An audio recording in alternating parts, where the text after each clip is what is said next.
आरोग्य अंक में आयुर्वेद के प्रथम अध्येता दक्ष प्रजापति। ब्रह्मा, विष्णु और महेश ये त्रिदेव मूर्तिमान आयुर्वेदी हैं, किंतु इन्होंने आयुर्वेद को जो प्रयोगात्मक रूप प्रदान नहीं किया, उसका कारण यह है कि सृष्टि की उत्पत्ति, स्थिति और इसे विश्राम प्रदान करना, ये तीनों ही कार्य बहुत ही उलझन से भरे हैं। यही कारण है कि एक तो तत्व सृष्टि कार्य संभालने के लिए ब्रह्मा बन गया, स्थिति के लिए विष्णु बन गए और क्रिया को विश्राम देने के लिए उसी ने शंकर जी का रूप ले लिया। जब इन तीनों कार्यों के लिए एक ही तत्व को तीन रूप पृथक पृथक धारण करने पड़े, तब आयुर्वेद के प्रयोगात्मक कार्य को वे कैसे कर पाते, क्योंकि इसका उद्देश्य 24 घंटे प्राणियों की सेवा करना है। इसलिए आयुर्वेद के मूर्ति रूप तीनों देवों ने जैसे ये भार अश्विनी कुमारों पर छोड़ा, वैसे ही प्रजापति दक्ष ने भी यह मार्ग अपनाया। दक्ष प्रजापति के सामने भी कार्य का अंबार लगा हुआ था। ये सभी प्रजापतियों के प्रधान चुन लिए गए, इसलिए उनका कार्य और बढ़ गया था। फिर वे अपने जीवन में आयुर्वेद को प्रयोग रूप में कैसे लाते। फिर भी त्रिदेवों की तरह दक्ष प्रजापति के जीवन में भी कुछ ऐसा अवसर आ गया कि उन्हें उसे प्रयोगात्मक रूप देना ही पड़ा। औषध का प्रयोग 2 रूपों में होता है, रोगियों के रोग निवारण के लिए और विवशों की विवशता दूर करने के लिए। ऐसी स्थिति में उनमें रोग को उत्पन्न कर देना आवश्यक हो जाता है। प्रजापति दक्ष ने सृष्टि बढ़ाने के लिए बहुत संतानें उत्पन्न की। उनमें से 27 कन्याओं का विवाह चंद्रमा के साथ कर दिया। वे सभी अत्यंत सुंदर थी। उनके रूप की समता करने वाली पृथ्वी पर कोई स्त्री नहीं थी। उन 27 में रोहिणी सौंदर्य में सबसे बड़ी हुई थी। उसके सौंदर्य ने चंद्रमा को आकृष्ट कर लिया था। वे निरंतर उसी के साथ रहने लगे। इसका परिणाम ये हुआ कि अन्य 26 दक्ष कन्याओं की उपेक्षा होगी।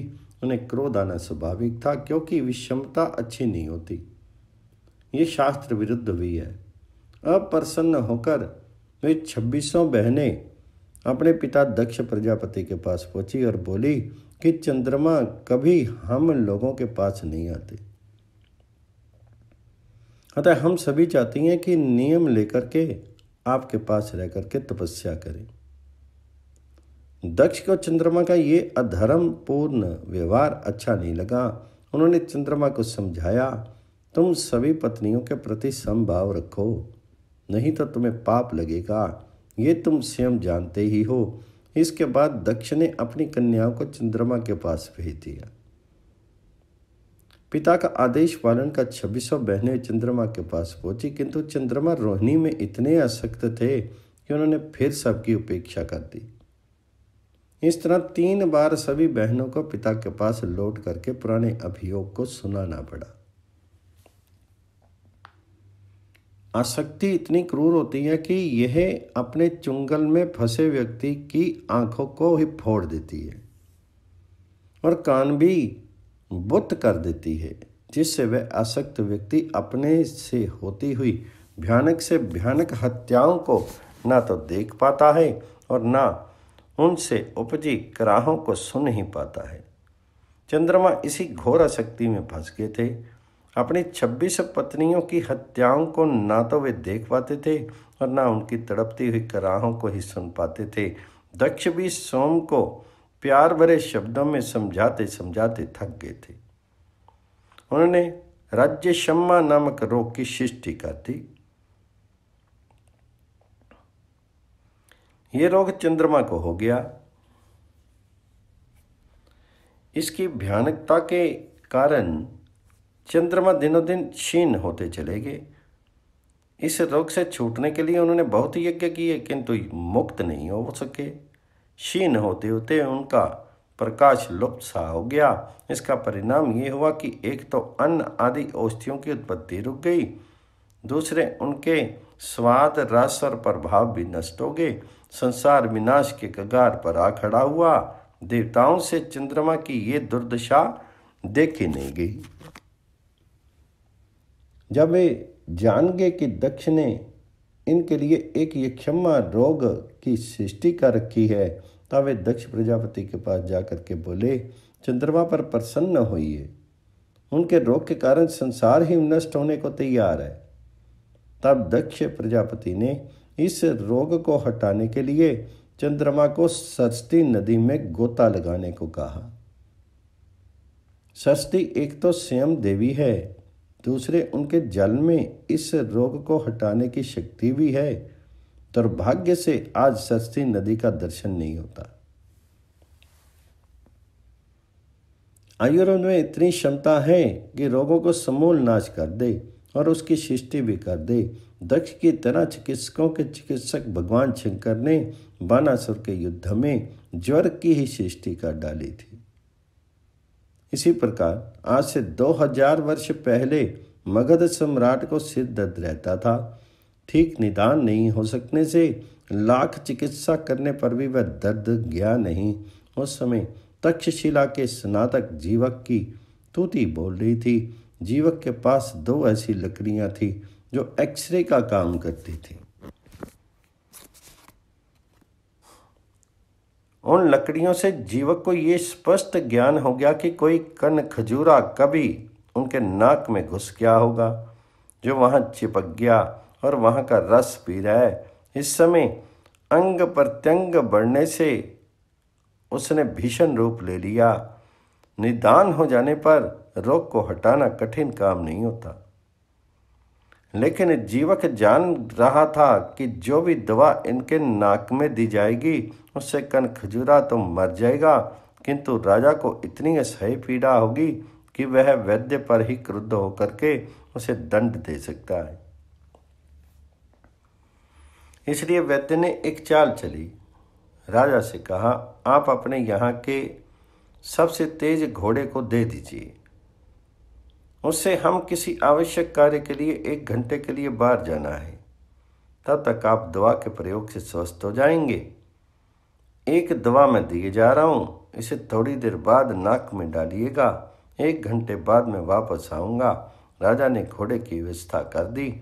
जीवक घोड़े पर बैठ करके बड़ी तेजी से भागा और अपने अभिलक्षित स्थान पर पहुँच करके घोड़े को बांध करके बैठ गया। उसने एक सेब के कई टुकड़े किए। एक टुकड़े में रोग उत्पादक दवा मिलाई और दूसरे टुकड़े में रोग शामक तथा स्वयं कई टुकड़े काट करके धीरे धीरे खाने लगी। वह देखता जाता था कि हमारे पीछे हमको पकड़ने के लिए कोई आ रहा है कि नहीं। थोड़ी देर बाद सेनापति आ पहुंचा। उसका रुख बहुत कठोर था। डांटता हुआ बोला, सम्राट को तुमने कौन सा जहर दिया?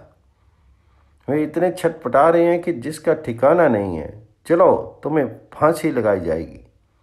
जीवक ने कहा, सेनापति जी, जल्दी क्या है? आप भी थोड़ा फल खा लीजिए, थक गए होंगे, खा करके चले चलेंगे। सेनापति को उसकी राय पसंद आ गई।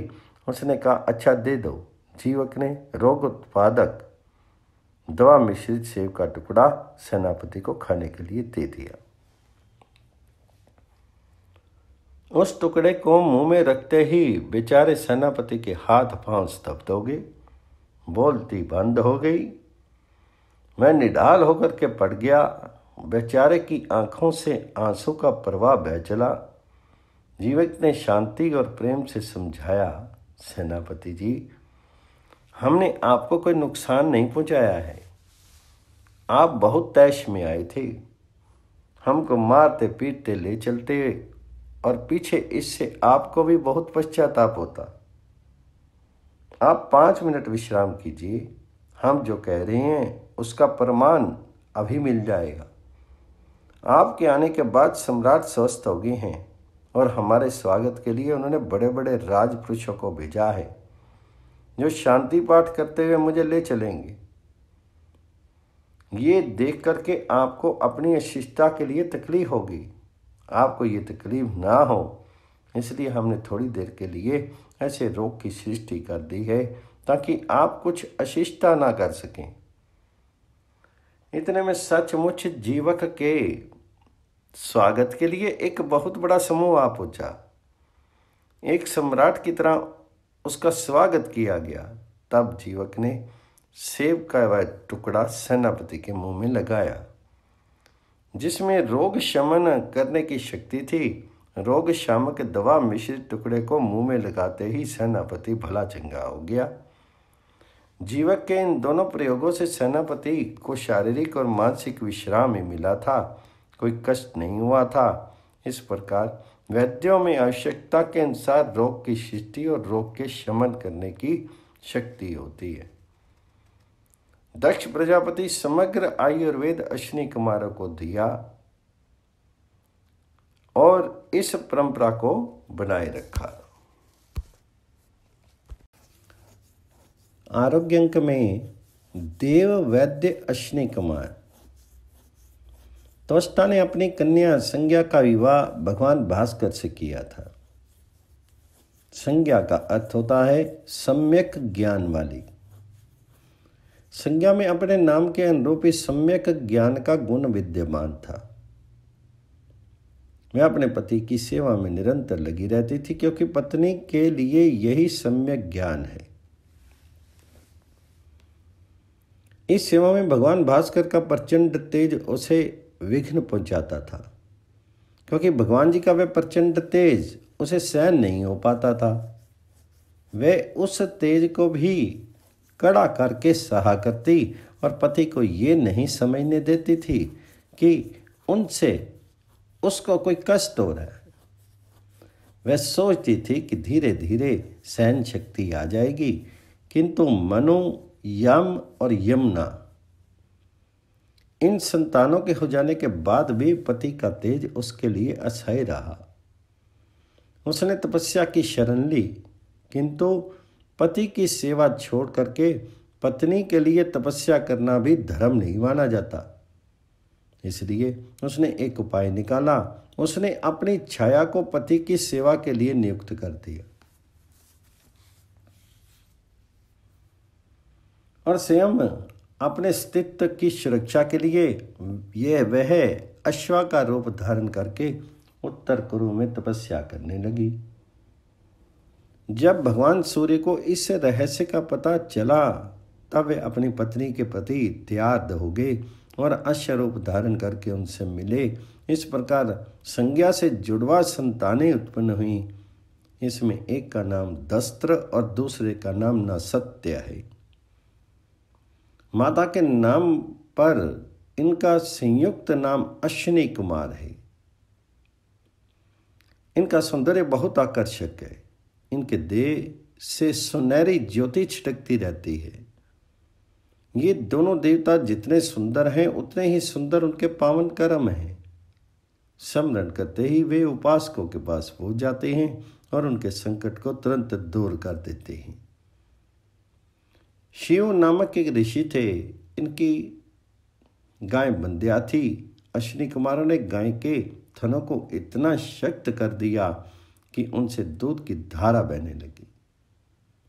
दुर्दांत असुरों ने रैभ नामक ऋषि के हाथ पैर बांध करके उन्हें जल में डुबो दिया था। अश्विनी कुमार ने उनको बाल बाल बचा लिया। असुरों ने यही दुर्गति वंदन ऋषि की भी की। अश्विनी कुमारों ने उन्हें भी शीघ्र ही बचा लिया। राज ऋषि अंतक को बंद करके असुरों ने अथाह जल में फेंक दिया था। यही अत्याचार राज ऋषि भुज्जु के साथ भी किए जाने पर अश्विनी कुमार ने उन्हें भी बचा लिया। चमत्कारी चिकित्सक।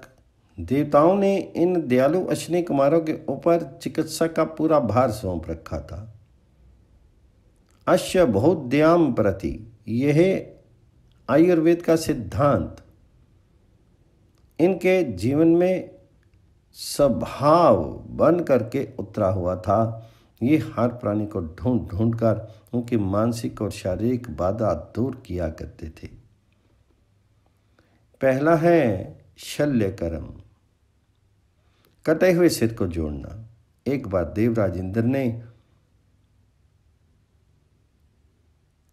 दध्यांग थारवर्णन ऋषि पर रोक लगा दी थी कि वे मधु विद्या का उपदेश किसी को ना करें, नहीं तो जिस समय वे पढ़ाने लगेंगे उसी समय उनका सिर काट दिया जाएगा। इस तरह की रोक लग जाने पर इस आत्म विद्या का विनाश हो जाता। अश्विनी कुमार अन्य प्राणियों की तरह इस अध्यात्म विद्या पर भी पसीज गए। वे दध्यांगार्थवन ऋषि से उस विद्या को पढ़ने गए। ऋषि महान औपनिषद पुरुष थे।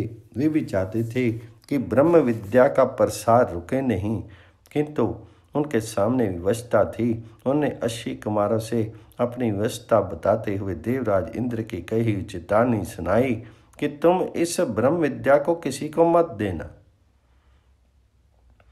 किसी को मत पढ़ाना। यदि पढ़ाओगे तो तुम्हारा मस्तक उसी समय काट डालूंगा। इसके बाद अपने वाक्य का उपसंहार करते हुए ऋषि ने कहा, बीच ही में सिर कट जाएगा तो विद्या अधूरी ही रह जाएगी। मैं पूरी विद्या का उपदेश कैसे कर सकता हूँ। इस पर अश्विनी कुमारों ने कहा, हम दोनों ने एक उपाय ढूंढ निकाला है। आपके पढ़ाने के पहले हम आपका मस्तक काट करके कहीं सुरक्षित रख देंगे। इसके बाद अश्व का सिर काट करके आपके सिर में जोड़ देंगे। इस प्रकार पहले अश्व के सिर से उपदेश देकर फिर निजी मस्तक से आप विद्या का पूरा प्रवचन कर सकेंगे। ऋषि महान थे। वे अश्विनी कुमारों को इस विद्या का अधिकारी समझ चुके थे और अधिकारी को विद्या प्रदान एक आवश्यक कर्तव्य होता है। दूसरे विद्या का बचाव भी हो रहा था, इसलिए महान ऋषि ने अश्विनी कुमारों को अपनी स्वीकृति दे दी। उन्होंने अपना मस्तक कटवा करके घोड़े का सिर लगवा लिया और उसी मस्तक से विद्या के पूर्वांग का उपदेश किया। इसी समय इंद्र ने आकर के इनका सिर काट डाला। इसके बाद सिद्धहस्त अश्विनी कुमारों ने उनके निजी सिर को धड़ से फिर से जोड़ दिया। इस सिर से अवशिष्ट समग्र मधु विद्या का उपदेश अश्विनी कुमारों के प्रति इन्होंने किया। ख है धीरतमा का कटा सिर जोड़ा गया। धीरतमा सुक्त दृष्टा ऋषि थे। ये ममता के पुत्र थे। एक तो ये जन्मांते, दूसरे जर्जर वृद्ध हो चुके थे। दास लोग इनकी सेवा करते करते ऊब चुके थे। वे चाहते थे कि इनका शीर ना रहे तो हमें छुटकारा मिल जाए। सभी ने मिलकर के असहाय धीरतमा को आग में झोंक दिया। ऋषि ने अश्विनी कुमारों का स्मरण किया। इन दोनों देव वैद्यों ने ऋषि को बाल बाल बचा लिया। जलने का शरीर पर और मन पर कोई खराब असर ना पड़ने दिया। दास तो इनको मारने पर तुले ही थे। अवसर मिलते ही उन लोगों ने ऋषि के हाथ पैर बांध करके अथाह जल में डाल दिया। ऋषि ने पुनः अश्विनी कुमारों की शरण ली। इस बार भी उनका बाल बांका नहीं हुआ। दास बहुत उद्विग्न हुए। तैतत तो आपे से बाहर हो गया और उसने तलवार का ऐसा हाथ जमाया कि सिर कट करके दूर छिटक गया। ऋषि को इस क्रिया की सुखबुहाहट मिल गई थी, इसलिए उन्होंने तुरंत अश्विनी कुमारों को याद करना शुरू कर दिया। परिणाम यह हुआ कि दयालु अश्विनी कुमार आए और दूर पड़े हुए सिर को जोड़ करके उन्हें भला चंगा बना दिया। ग है शीर के 3 कटे टुकड़ों को जोड़ना। शत्रुओं ने श्याव ऋषि के शीर को काट करके 3 टुकड़े कर दिए थे। अश्विनी कुमारों ने तीनों टुकड़ों को जोड़ करके उन्हें पुनर्जीवित कर दिया। घ है कटी जांग के स्थान पर लोहे की जांग लगाना। खेल नामक एक सुयोग्य राजा थे। अगस्त जी उनके पुरोहित थे। उनकी पत्नी विषप्ला थी। वह युद्ध में कुशल थी, संग्राम में लड़ने जाया करती थी। एक दिन युद्ध में शत्रु ने उनकी एक जांघ काट करके अलग कर दी। अगस्त्य ने अश्विनी कुमारों की स्तुति की। अश्विनी कुमार आगे और विशप्ला को लोहे की जांग लगा दी तथा तुरंत ही इस योग्य बना दिया कि वह चलने फिरने लगी और छिपे हुए धन को दूसरी जगह ले गई। आरोग्य अंक में देव वैद्य अश्विनी कुमार के प्रसंग में वृद्ध से युवा बनाना,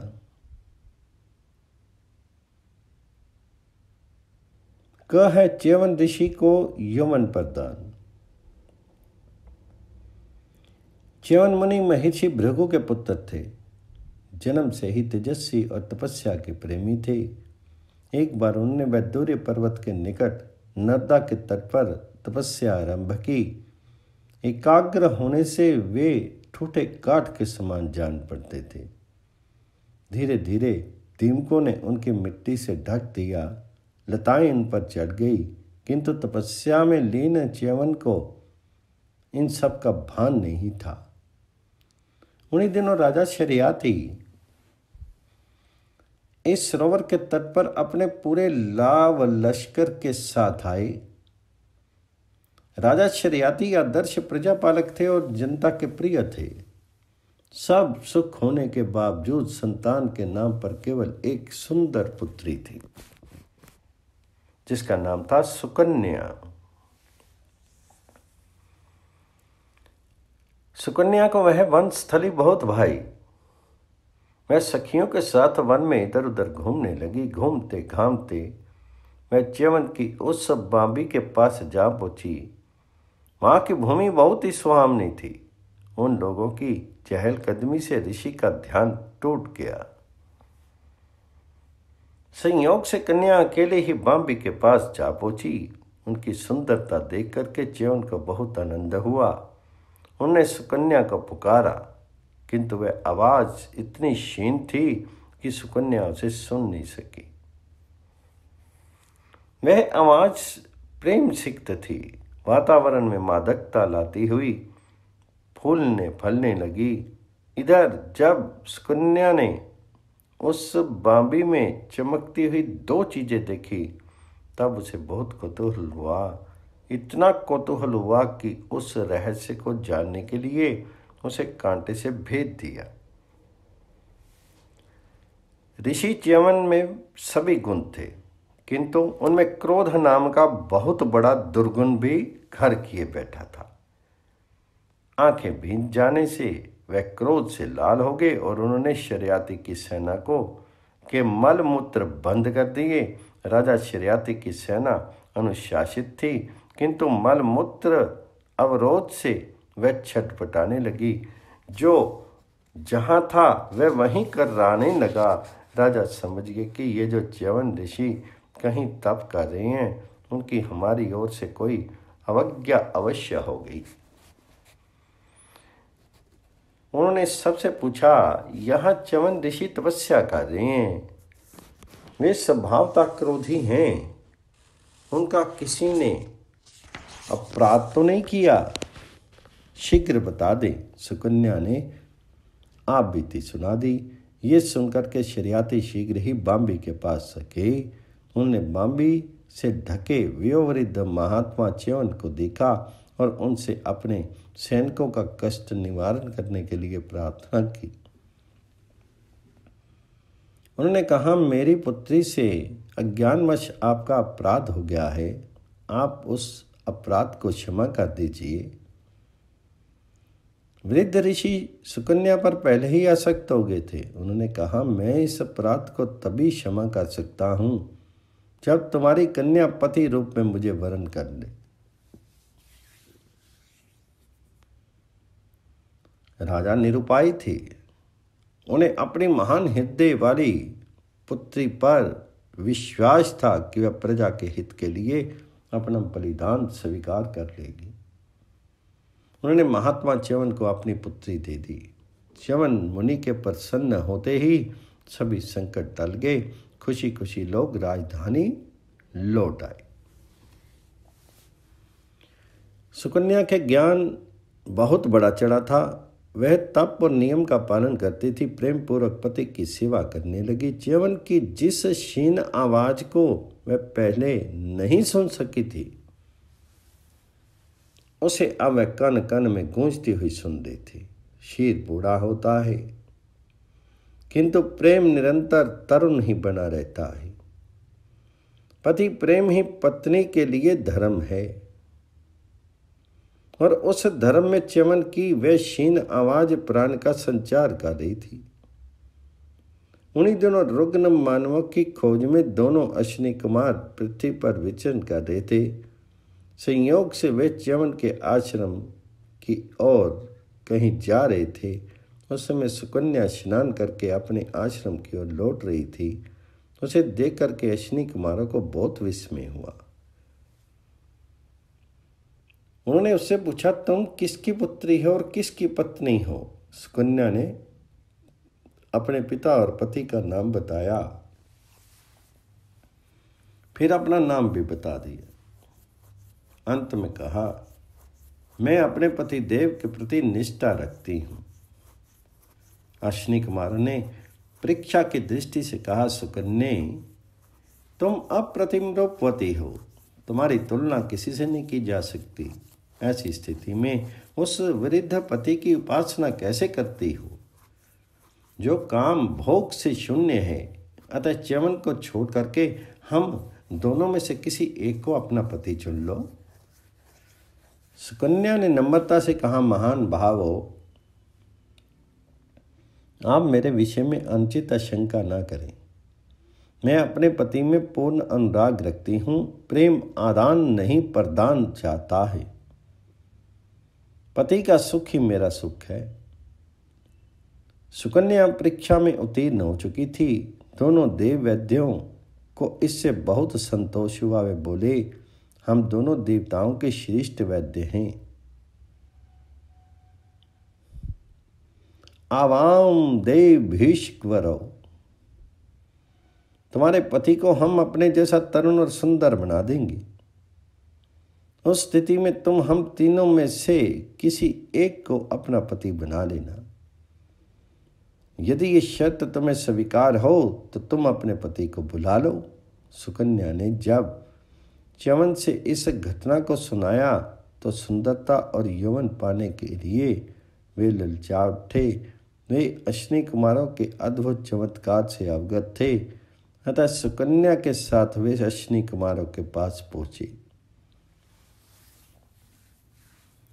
अश्विनी कुमारों ने पहले तो च्यवन ऋषि को जल में उतारा। थोड़ी देर बाद वह स्वयं भी उसी जल में प्रवेश करके एक मुहूर्त तक जल के अंदर अश्विनी कुमार ने च्यवन की चिकित्सा की। इसके बाद वह तीनों जब जल से बाहर निकले, तीनों का रूप, रंग एवं अवस्था एक ही जैसी थी। उन तीनों ने सुकन्या से एक साथ ही कहा, हम तीनों में से किसी एक को अपनी रुचि के अनुसार अपना पति बना लो।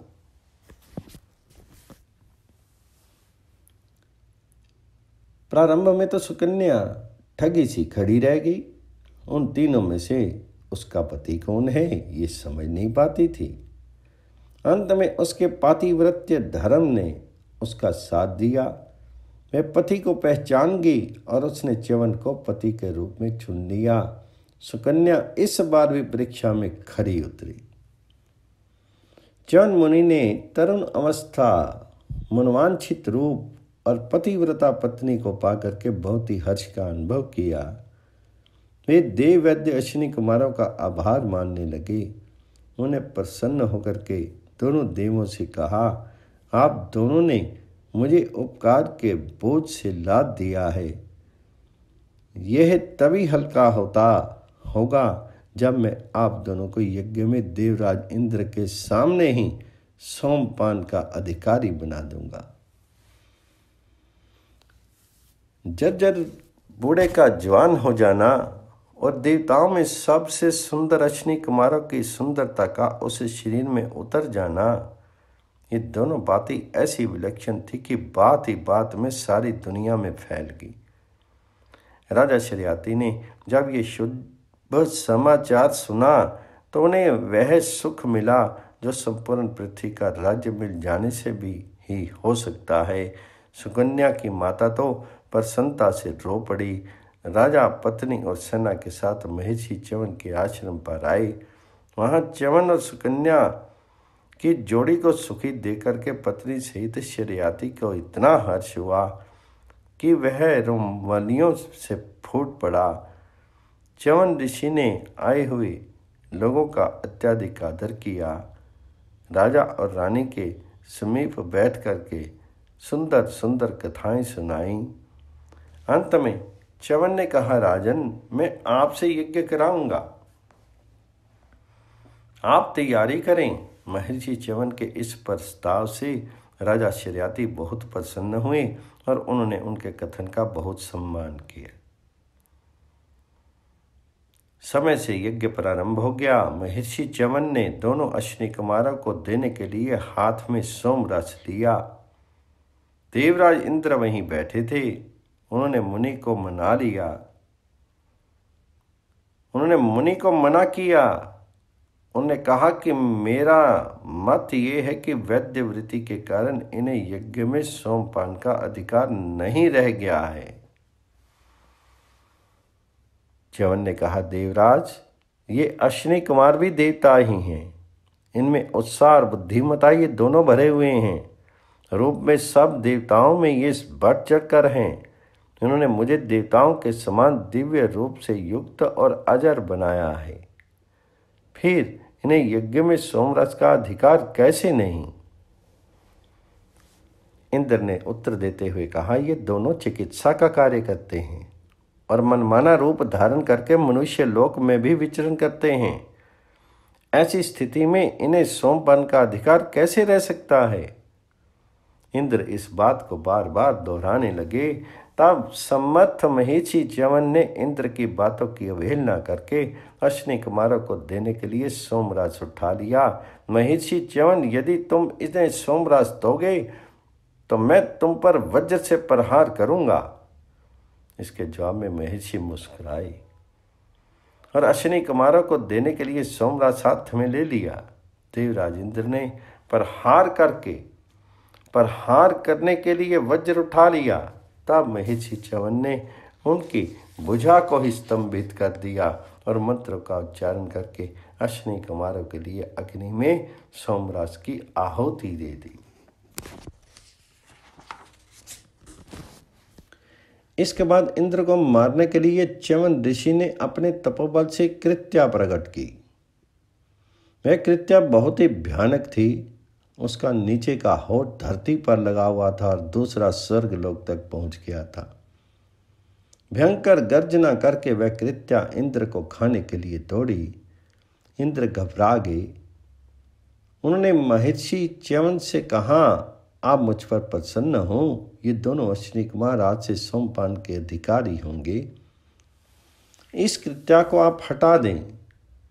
मैंने तो ये कार्य इस उद्देश्य से किया है जिससे आपकी शक्ति अधिक से अधिक प्रकाश में आए और विश्व में सुकन्या और उसके पिता की कीर्ति का विस्तार हो। ये सुनकर के महर्षि च्यवन का क्रोध शांत हो गया। उन्होंने देवेंद्र के साथ कष्टों को हटा लिया।